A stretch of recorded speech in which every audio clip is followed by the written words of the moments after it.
السلام عليكم ورحمة الله وبركاته. معكم هبة من مطبخ هبة بيبو. ان شاء الله النهاردة هنعمل وصفة كباب حلة بصوص الثوم، وهنعمل مكرونة محمرة بالصلصة، وهنقدمها بقى مع سلطة خضراء مع مخلل حسب ما انتوا عايزين. الوصفة بقى مكوناتها لحمة وتوم، ومعانا بهارات كنور، ومعانا فلفل اسمر وملح، ومعانا جوز الطيب او كبابة صيني حسب ما انتوا حابين. ومعانا للصلصة لصلصة المكرونة معانا شطة للي حابب، ومعانا كزبرة. وندخل بينا على الوصفة، ومكعب مرق، وندخل بينا على الوصفة. دلوقتي هنتنقل على البوتاجاز وهنبتدي نحط الوصفة. وهنا هنولع البوتاجاز عشان نبتدي في الوصفة بتاعتنا، وهنسخن الطاسة بتاعتنا، وبعد كده هننزل عليها بمكعب الزبدة ومعاها الزيت عشان متتحرقش.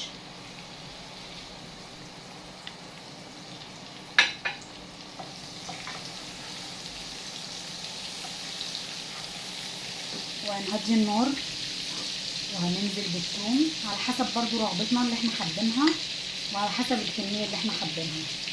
فانا مش هحط اي حاجة الا الثوم. هو الثوم المكون الرئيسي بتاع اللحمة، هو بس يا دوبك بس يطلع الريحة بتاعته.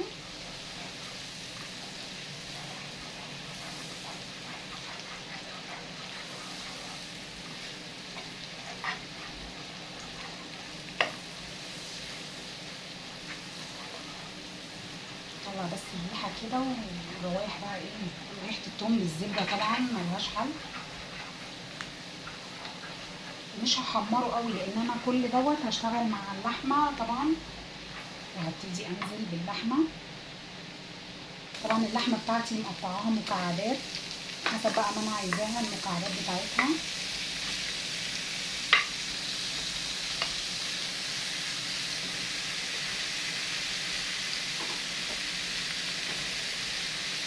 هبتدي اقلب.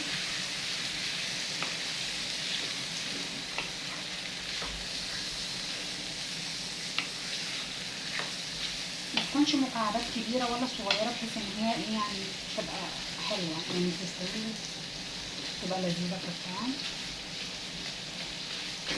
هقلبها، هعلي عليها النار بس شوية عشان ايه تتشوح كده وتاخد صدمة من كل ناحية.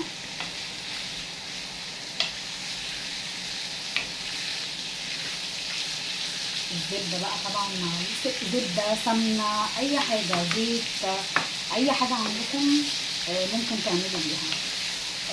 لو في ليا كمان، انا بحب احط ليا بس انا ما عنديش دلوقتي ليا، بتبقى طعمها رهيب فيها وخطير. زي ما انتم شايفين كده اللحمه لونها ابتدى يتغير، وريحه الثوم بقى طبعا ملهاش حل.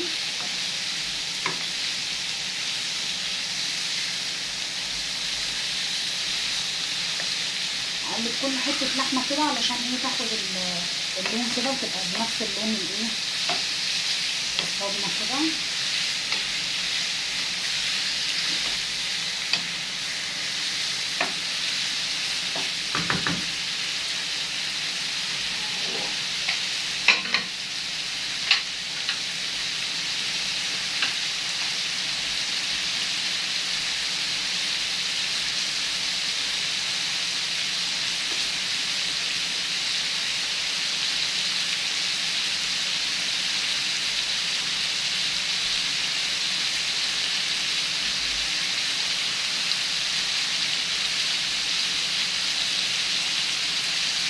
ابتدي اقلب كده، وهبتدي اهدي بقى النار. انا مش محتاجه كده بقى نار عاليه دلوقتي علشان ايه عشان ما يتحرقش، بس ايه يعني يطلع بس ريحته مع الزبده. بعد كده بحط اللحمه بس ايه تاخد التشويحه كده الخفيفه ويتغير لونها. بعد كده بقى ايه ابتدي انزل عليها بالمكونات.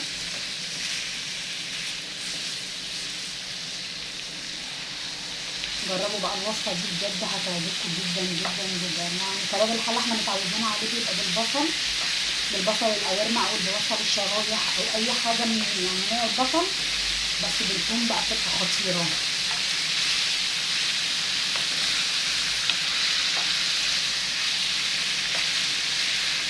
كلها ادي خدت اللون.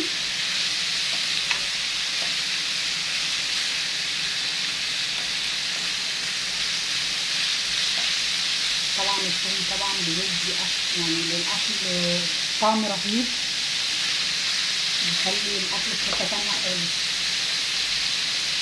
كل حاجه طبعا ربنا خلقها لنا طبعا بتودي طعم الاكل في حته تانيه. ربنا يا رب يديم علينا النعمه جميعا يا رب. كده اخدت اللون، هنزل عليها بكوبايه ميه،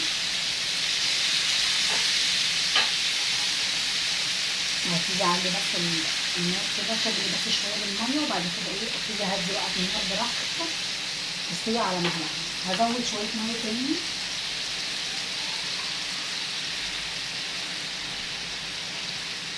عشان اللحمه تستوي براحتها خالص، اللحمه تاخد راحتها في السوا وتبقى طبعا مستويه حلو زي ما احنا بناكلها، على حسب ما احنا بنحبها وبناكلها ازاي. مش هحط لها اي توابل خالص خالص خالص غير لما تستوي. تمام، وهتنقل كده على الوصفه اللي بعدها. احمر بقى المكرونه دلوقتي،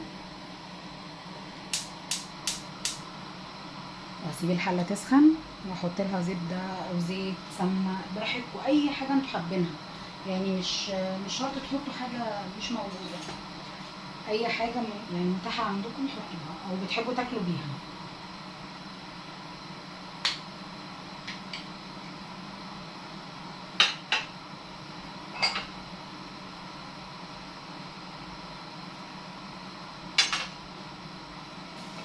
هحط الزبده، هحط معاها الزيت،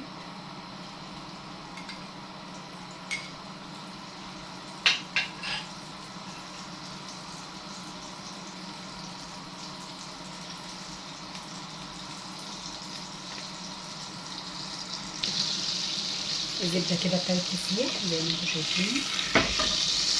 هنزل بقى بالمكرونه اللي انا حباها، اي مكرونه انتوا بتحبوه.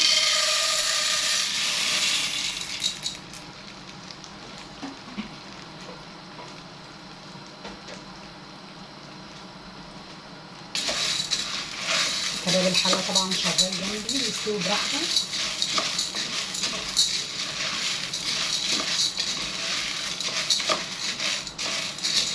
هقلب المكرونه عشان بغلف بالزيت والزبده، على حسب بقى انتوا عايزين تحطوا اي نوع دهون انتوا حابينها، سمنه زيت زبده براحتكم.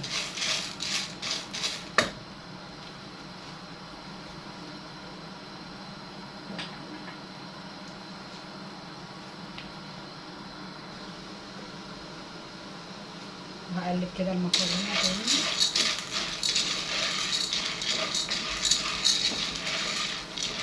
ابتدت تلون معانا اهي زي ما انتوا شايفينها.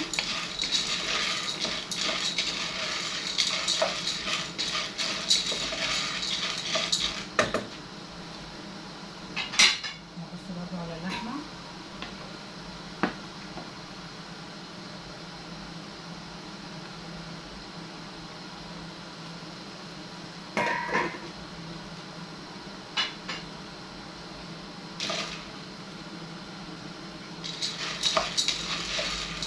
واحمر المكرونه وارجع لكم عشان ما اطولش عليكم الفيديو.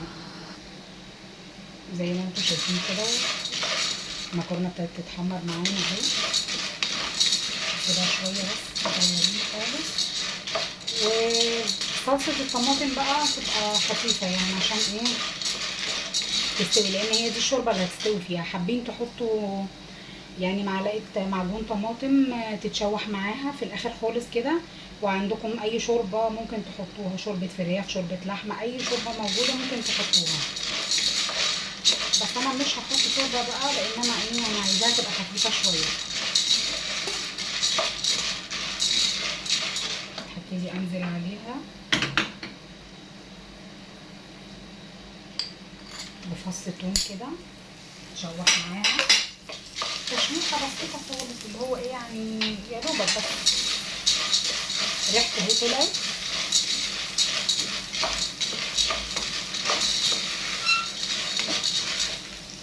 وانزل عليها بصلصه الطماطم. بسم الله.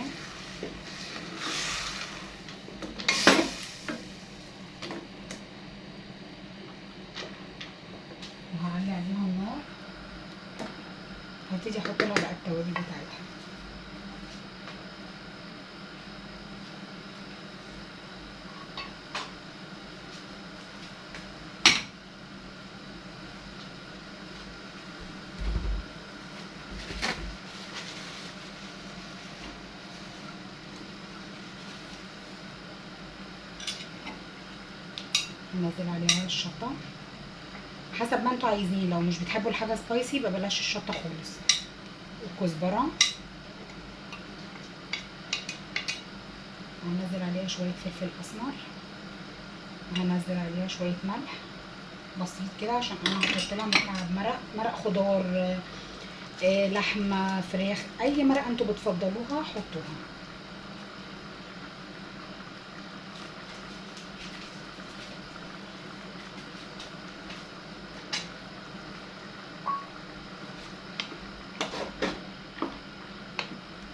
وهبتدي اقلبها كده. ممكن احط لها شويه ميه صغيرين خالص علشان ايه يبقى الصوص خفيف، ما يبقاش الصوص تقيل علشان خاطر تستوي.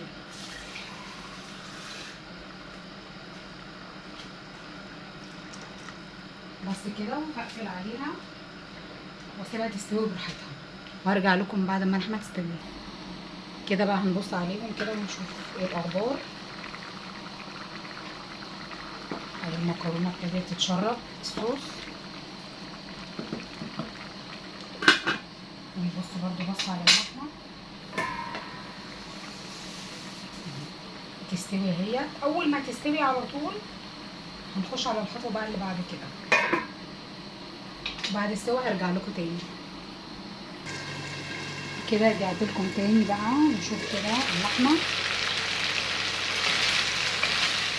كده نبتدي نحط عليها البهارات.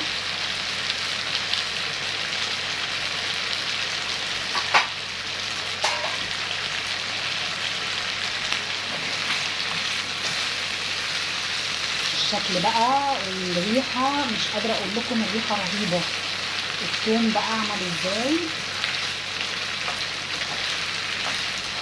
بصوا كل اللي فيها ده الزبده مع صوص الثوم مع الدهون اللي نزلت من اللحمه نفسها.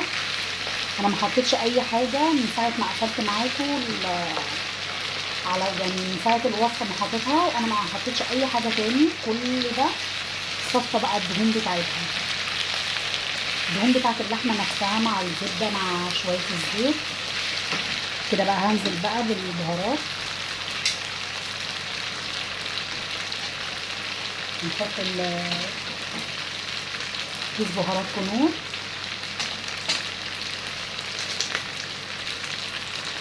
ممكن بقى في اللحظه دي نوطي البوتاجاز شويه. وهنزل بالكيس البهارات 11 بهار من كنور بيدي طعم رهيب. وهنزل بقى بالفلفل الاسمر وبالكبابه الصيني او جوز الطيب زي ما انتوا حابين، وحبه ملح صغيرين.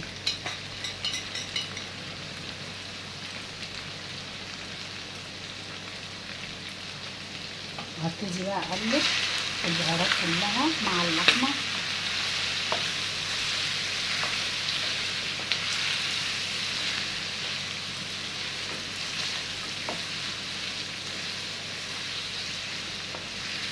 يعني الوصفه دي بجد لو جربتوها ومشيتوا على نفس الخطوات والله ما هتندموا بجد فعلا. لا الطعم هيفرق معاكم بجد، والريحه، واي حد هياكلها هيحبها طبعا، وهيقول لكم اعملوها تاني وتالت ورابع. وهبتدي انزل بقرن الفلفل كده معاها، واسيبها بس ثواني تاخد فيديو بس مع البهارات. وهي كده استوت. المكرونه بتاعتي كمان استوت.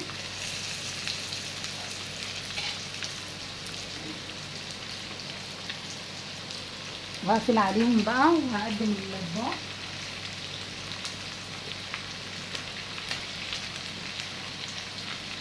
وهقفل عليهم كده وهقدم الاطباق وهرجع لكم تاني. اكيد بقى طبعا انتوا كده شايفين التقديم، اللحمه متحمره من بره وطريه جدا من جوه، وشايفين بقى السمنه مع الثوم شكلها عامل ازاي. والمكرونه اهي بتاعتنا استوت، يعني الطعم والريحه تحفه تحفه تحفه يعني.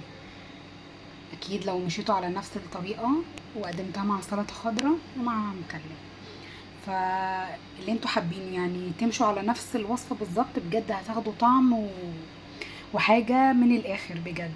وبألف هنا على قلوبكم يا رب، وان شاء الله يا رب الخير عندكم دايما يا رب. وان شاء الله الوصفه تعجبكم وتكون خفيفه عليكم يا رب، وقابلكم في وصفه جديده. مع السلامة.